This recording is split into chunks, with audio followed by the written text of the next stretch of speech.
what is the advantages? So these systematic reviews, they always have a level of evidence attached to it. And if you are doing a review of all randomized control trials, then it is the best level of evidence that you can have. It solves an unsolved problem, and you don't need any ethical approval. So that is the best part. You do a paper, you don't need an approval, and you can add your clinical recommendations in the end, and your recommendations are exactly going out in the world what you think is right. For the clinical reviews, on the other hand, is not much favored by the journal. Most of the journals favor systematic reviews because the clinical reviews are biased, cherry picking of data, and from only one point of view of the author. So systematic reviews are always favored by most of the journals. Now, but there are a couple of problems with systematic reviews. They are very highly competitive, only 1 or 2 per issue that you see, whereas there are 20 other research articles, and it has to be written in a typical research format. There has to be an introduction, a material methods section, a result discussion, everything like just like a research article. So it is a complete research article. A systematic review will be just like any other research article, and believe me, it is a very, very tedious and demanding job to put together a systematic review. Now, what are your starting steps? When you start, you want to do a systematic review, you'll make a protocol. So first of all, you have to register the protocol in Prospero. So Prospero is a agency in UK where you have to register your systematic reviews. Now, the good thing is, pre-COVID, all the journals wanted your protocols registered in Prospero before you even started. Post-COVID, now they are accepting without it because Prospero is very, very busy. It is not registering non-COVID systematic reviews. So I've had sent many systematic reviews. Only the COVID systematic review got registered. Rest of them are not getting registered. So that one step is gone. You don't need to register now, and you can just say that Prospero is not registering it. That is what I've been doing. You need to have a team. Every journal will see that a systematic review is coming from a team of authors, 3 or 4, minimum 3, with at least one expert in the subject matter, because a knee expert cannot write a shoulder paper. So as simple as that. When you take up a systematic review, you have to identify an unsolved problem or controversial problem, a question which has not been answered in the literature. You cannot do a systematic review where already the papers are saying that this is the solution. So a solution which has not been clearly stated. So your systematic review should be on that. Then again, you have to pose the right question in the PICO format. Just like any other research article that Ashok mentioned, a PICO format has to be used even for systematic reviews. For example, we published this in JSCS, and we clearly defined that we wanted only chronic neglected shoulder dislocation patient, and we wanted results of head preserving techniques only. When you start the systematic reviews, you have to do a thorough search.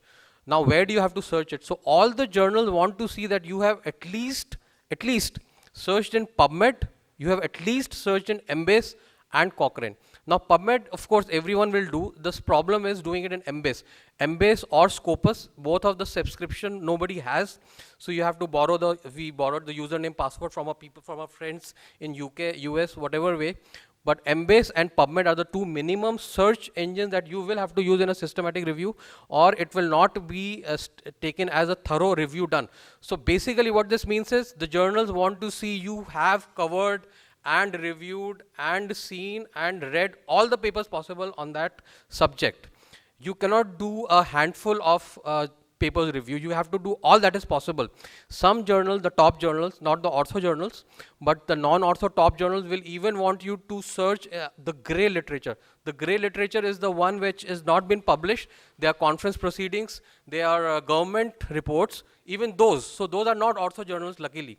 In ortho journals, of course, PubMed and Embase, you will have to search the bibliography of relevant articles and the top journals of orthopedics, at least JBJS, BJJ, CORR, Journal of Orthopedic Research, JSCS Spine, so the relevant subspecialty journal. 2 persons will have to independently search and form the results. Now you will have to search, like Ashok mentioned, in the PubMed you will have to use Boolean operators. You will have to search have to apply the search string. So 2 people will do it. They will identify first results, remove the duplicates. Then they will search. They will read the abstracts, and then they will apply the eligibility criteria, remove the rest of the articles, and eventually when they have some of the couple of 30, 40 articles left, they will have a full text reading of those articles, complete. So two people will be independently reading all the full text and applying the eligibility criteria, and then in the end they will have a couple of articles left, which may be 11, 12, 15, which will be included in the final analysis. So you will have to have inclusion, very strict inclusion exclusion criteria. For example, are you taking only prospective RCTs or also retrospective? Are you taking studies which have your sample size more than something, or with a follow-up more than 2 years? So these criteria will have to be established before you start it. For example, we published this in JSC as reviews reports. So we only wanted patients who have undergone reverse shoulder or anatomic shoulder with only chronic dislocation shoulders and results with only at least a minimum of 1 year. So these were our inclusion criteria. You can have your inclusion, exclusion, and have to be applied strictly. So eventually you'll have a couple of articles only left, but those will form the main bulk. The next step will be you will have to report what are the quality of studies that you are reporting. So these are a couple of tools. So there is a Cochrane risk of bias assessment, a minors tool, which will be included in the paper and tell you the included papers are of good quality, bad quality, poor quality.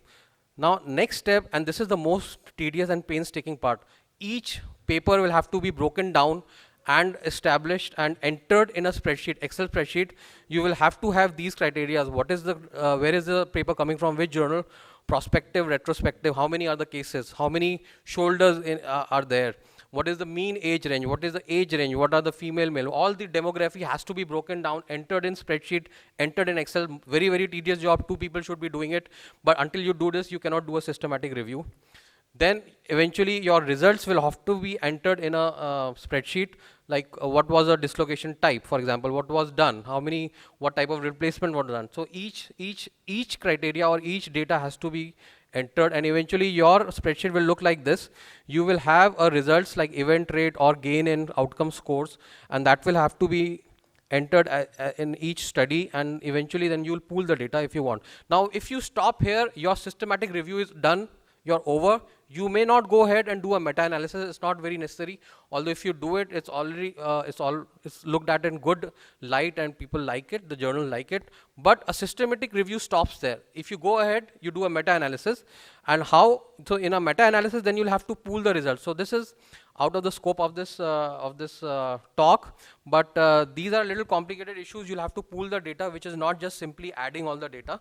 It is a pooling of the weighted data, means according to the sample size, according to the standard error of mean, and then you'll apply the statistical test of significance, heterogeneity test, forest plots. Those are little more, but if you do them, your paper, the weight of the paper increases. Not necessary to do them, and not necessary that all the papers are good enough that you can do them. So only if you have good enough, good quality papers, RCTs, prospective trials, you can pool the results and present them as a final result, final outcomes. So in a summary, a team should start it. 2 people cannot do it. At least they want to see, all journals want to see 3 or 4 people in a team. Identify and unsolved problems, search in the relevant databases, download full text. Eventually you have to read and then do it. Extract all the data in a spreadsheet, collate the results if you can. Do it, do it as in some of the software managers that are present, and then write a research paper, just like a research paper, and present your recommendations. You can give your own recommendations, what you think is right or not, based on what you found and based on what you practice in your clinical setup, that what you think is okay. Thank you.